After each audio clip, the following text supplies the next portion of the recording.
పాకిస్తాన్ సైన్యాన్నయితే ఇప్పుడు మతాధిపతులు రెచ్చగొడుతున్నారు.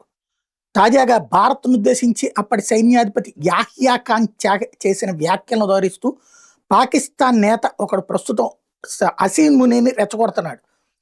పెషావర్‌లో జరిగిన కార్యక్రమంలో జమైత్ ఉలేమా ఇ ఇస్లాం ఎఫ్ చీఫ్ మౌలానా ఫజ్లుర్ రెహమాన్ ఈ రెచ్చగొట్టుడికి శ్రీకారం చుట్టాడు. నిరంతర అణచివేత, రక్తపాతం సరికొత్త భౌగోళిక సరిహద్దుల మార్పులకి దారితీయొచ్చు అంటూ హెచ్చరించాడు. దేశ ప్రజలు కష్టాలు పడుతుంటే సైన్యం ఆర్భాట ప్రకటనలు చేస్తుందంటూ విమర్శించుకొచ్చాడు. మనం ఈ దేశాన్ని రక్షించుకుంటాం, ఎవరూ మనకి హాని చేయలేరు, మీరు శక్తివంతులే, కానీ 1971లో జరిగింది అందరికీ తెలిసిందేగా. మన సైన్యం ఆయుధాలు విడిచిపెట్టడానికి ఒక రోజు ముందు అప్పటి సైన్యాధ్యక్షుడు యాహ్యా ఖాన్ సైనికులను ఉద్దేశించి మాట్లాడుతూ పర్వతాల్లో, ఎడారుల్లో, వీధుల్లో ఎక్కడైనా సరే శత్రువులకు వ్యతిరేకంగా పోరాడతాం అని పెద్ద పెద్ద మాటలు చెప్పాడు అంటూ అప్పటి సంఘటన ప్రస్తావించుకొచ్చాడు. పాక్ సైన్యం అంత ప్రగల్భాలు పలికినా సరే నాటి యుద్ధంలో ఓడిపోయిన విషయాన్ని గుర్తు చేశాడు.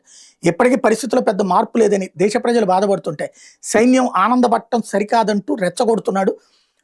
1971లో భారత్ పాకిస్తాన్ మధ్య జరిగిన యుద్ధం బంగ్లాదేశ్ ఆవిర్భావానికి దారితీయడం, 13 రోజుల పాటు జరిగిన యుద్ధంలో 93,000 మంది సైనికులు లొంగిపోయినటువంటి అంశం. ఈ మధ్య కాలంలో ఆపరేషన్ సింధూర్లో ఆపేయమని బతిన్లాడుకుని అమెరికాని గల్ఫ్ దేశాల కాళ్ళు పట్టుకున్నా సరే మీరు వెళ్ళి భారత్తో మాట్లాడుకుని చేసుకోమని చెప్పారు.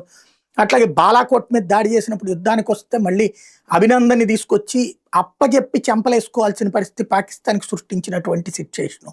ఇవన్నీ చూసిన తర్వాత వాళ్ళకి మనోధైర్యం పోవడం కాదు, మంటెక్కేస్తుంది అనమాట.